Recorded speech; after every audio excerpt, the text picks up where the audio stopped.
नमस्कार दोस्तों। आज के इस खास विश्लेषण में आपका बहुत बहुत स्वागत है।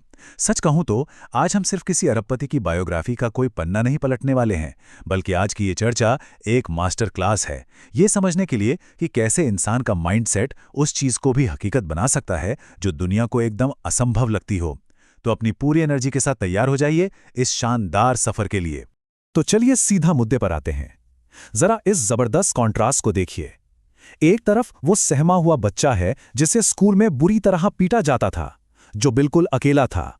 और दूसरी तरफ वही इंसान है जो आज पूरी मानवता को मंगल ग्रह यानी मार्स तक ले जाने की तैयारी कर रहा है। ये हमें बिल्कुल साफ बताता है कि हमारी शुरुआत या हमारे हालात कभी भी हमारी आखिरी मंजिल तय नहीं करते। और यहीं से शुरुआत होती है हमारे पहले पहलू की, कि आखिर ये संघर्ष से भरा माइंडसेट बना कैसे। देखिए, दक्षिण अफ्रीका के उस तनावपूर्ण माहौल और एक बेहद सख्त पिता के साथ उनका बचपन बिल्कुल भी आसान नहीं था। अब 9 साल की उम्र में क्या कोई पूरी इंसाइक्लोपीडिया ब्रिटानिका पढ़ता है? नहीं ना। लेकिन उनके लिए किताबों में डूब जाना सिर्फ ज्ञान बटोरना नहीं था, बल्कि ये उस बाहरी दुनिया से बचने का एक जरूरी रास्ता था जो उन्हें बिल्कुल समझ ही नहीं पाती थी। और स्कूल का माहौल, वो तो और भी क्रूर था। भयानक बुलिंग का सामना करना पड़ा। एक बार तो उन्हें इतना पीटा गया कि उनकी नाक की हड्डी ही टूट गई और उन्हें अस्पताल तक जाना पड़ा। लेकिन पता है सबसे दिलचस्प बात क्या है? इस बाहरी क्रूरता ने उन्हें तोड़ा नहीं, बल्कि उनके अंदर एक अविश्वसनीय मानसिक दृढ़ता भर दी। उन्होंने मन ही मन तय कर लिया कि अगर दुनिया इतनी कठोर है तो उन्हें ही इस क्रूर दुनिया को बेहतर बनाना होगा। अब जरा इस बात पर गौर कीजिए। सिर्फ 12 साल की उम्र, जहां बच्चे आमतौर पर खेलते कूदते हैं, वहां उन्होंने कंप्यूटर प्रोग्रामिंग सीखी और ब्लास्टार नाम का पूरा एक वीडियो गेम बनाकर उसे बेच भी दिया। मतलब कमाल है ना। ये साबित करता है कि जब अंदर कुछ कर गुजरने का जुनून हो तो आपकी उम्र और संसाधनों की कमी कोई मायने नहीं रखती। खैर, उनके अमेरिका पहुंचने का सफर भी कोई सीधा हाईवे नहीं था।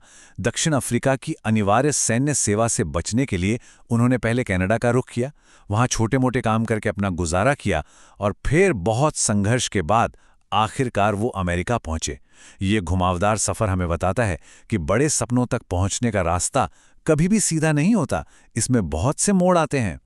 और अमेरिका पहुंचते ही शुरुआत होती है उन सपनों की जिन्हें दुनिया असंभव मानती थी। अमेरिका में फिजिक्स और इकोनॉमिक्स की पढ़ाई ने उन्हें चीजों को देखने का एक बिल्कुल नया नजरिया दिया। उनका लक्ष्य कभी भी सिर्फ एक कामयाब बिजनेसमैन बन के पैसा कमाना था ही नहीं। उन्होंने बहुत सोच समझकर मानवता के भविष्य के लिए 3 क्षेत्र चुने: इंटरनेट, रिन्यूएबल एनर्जी और स्पेस। उनका विजन एकदम साफ था कि यही वो क्षेत्र हैं जो मानव सभ्यता के अस्तित्व को तय करेंगे। उन्हें बड़े ग्लोबल प्रॉब्लम्स को सॉल्व करना था। अब देखिए, अपनी शुरुआती सफलताओं के बाद, खासकर पेपाल को बेचने पर, उन्हें करोड़ों डॉलर मिले। वो चाहते तो पूरी जिंदगी एक बहुत ही आलीशान और सेफ लाइफ जी सकते थे। लेकिन उन्होंने क्या किया? उन्होंने एक बहुत बहुत बड़ा रिस्क लिया। उन्होंने अपनी पाई उन आइडियाज में लगा दी जिन्हें बाकी दुनिया पूरी तरह से पागलपन मानती थी। जरा उस वक्त के बाहरी दबाव की कल्पना कीजिए। इलेक्ट्रिक गाड़ियों को तो लोग महज एक मजाक मानते थे, और प्राइवेट स्पेस फ्लाइट, वो तो पूरी तरह से असंभव ही था। मीडिया और आलोचकों ने खुलेआम कह दिया कि ये इंसान पागल हो गया है, इसका सारा पैसा बर्बाद हो जाएगा। और फिर आया साल 2008। ये उनकी जिंदगी का सबसे अंधेरा दौर था, जहां भयानक असफलता मिली और फिर उन्होंने वो ऐतिहासिक वापसी की।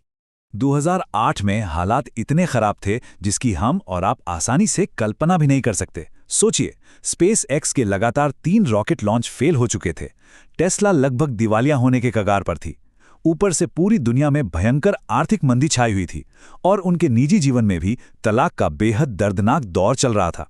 इस भयानक मानसिक दबाव के बीच उन्होंने अपना बचा हुआ आखिरी पैसा किसी एक कंपनी को बचाने के बजाय दोनों डूबती कंपनियों पर दांव पर लगा दिया। तो यहां एक बहुत बड़ा सवाल खड़ा होता है। जरा सोचिए, क्या होता है जब पैसा, लोगों का सपोर्ट और उम्मीद, ये सब कुछ पूरी तरह से खत्म हो जाता है? सच कहूं तो यही इंसान के लचीलेपन का सबसे बड़ा टेस्ट होता है। जब हम बिल्कुल शून्य पर होते हैं, तब हमारी असली परीक्षा होती है। और उस परीक्षा का नतीजा था ये, चौथी कोशिश। 2008 में स्पेसएक्स का चौथा रॉकेट लॉन्च, जो सच में करो या मरो वाली स्थिति थी, वो आखिरकार सफल हो गया। बस इस एक इकलौते सफल लॉन्च ने कंपनी को बचा लिया, नासा से एक बहुत बड़ा कॉन्ट्रैक्ट दिला दिया और उन तमाम आलोचकों की बोलती हमेशा के लिए बंद कर दी। इस कभी हार न मानने वाली जिद ने सिर्फ टेस्ला के साथ ऑटो इंडस्ट्री को ही नहीं बदला, बल्कि स्पेस ट्रैवल के पूरे अर्थशास्त्र को ही पलट कर रख दिया। पहले रॉकेट एक बार इस्तेमाल होते थे और समंदर में गिरकर नष्ट हो जाते थे, लेकिन स्पेसएक्स ने उन्हें वापस जमीन पर लैंड कराने और बार बार इस्तेमाल करने की ऐसी क्रांतिकारी तकनीक बना दी जिसने पूरी दुनिया को हैरान कर दिया। तो अब हम बात करते हैं कि इस पूरी कहानी से हमारे और आपके लिए जीवन बदलने वाली क्या सीख निकल कर आती है। सबसे अहम बात है ये 7 उसूल। सपने हमेशा इतने बड़े देखिए कि वो दूसरों को पागलपन लगे।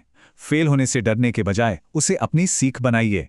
सेफ खेलने के बजाय रिस्क लेना सीखिए। समस्याओं से घबराना नहीं है, बल्कि उनमें मौके ढूंढने हैं। बहुत सारा धैर्य रखिए, निजी फायदे से ऊपर उठकर कुछ बड़ा सोचिए और सबसे जरूरी, अपनी मानसिक मजबूती को चट्टान की तरह बनाए रखिए। यही वो नियम है जो किसी भी मुश्किल को सफलता में बदल सकते हैं। लेकिन हाँ, इस लेवल की सफलता के लिए जो अनुशासन चाहिए ना, वो बहुत ही असाधारण है। 15 से 18 घंटे, वो दिन में 15 से 18 घंटे काम करते थे। कई बार तो प्रॉब्लम को सीधा सुलझाने के लिए वो अपनी फैक्ट्री के फर्श पर ही सो जाया करते थे। ये हमें साफ दिखाता है कि महानता केवल हवाई बातें करने से नहीं, बल्कि बेतहाशा और लगातार मेहनत करने से आती है। अब हम इस विश्लेषण के बिल्कुल अंत में आ गए हैं और जाते जाते एक बहुत ही गहरा सवाल यहीं छूट जाता है। क्या हम सिर्फ इस कहानी को सुनकर वाह वाह करेंगे और आगे बढ़ जाएंगे, या वाकई इस माइंडसेट को अपनाकर अपनी जिंदगी बदलेंगे? हमेशा याद रखिए, कुछ लोग सिर्फ सपने देखते हैं, लेकिन उन्हें हकीकत बनाने के लिए एक अटूट अनुशासन और कभी हार न मानने वाली सोच की जरूरत होती है। इस चर्चा में हमारे साथ जुड़ने के लिए आपका बहुत बहुत धन्यवाद। इस आखिरी सवाल पर विचार जरूर कीजिएगा।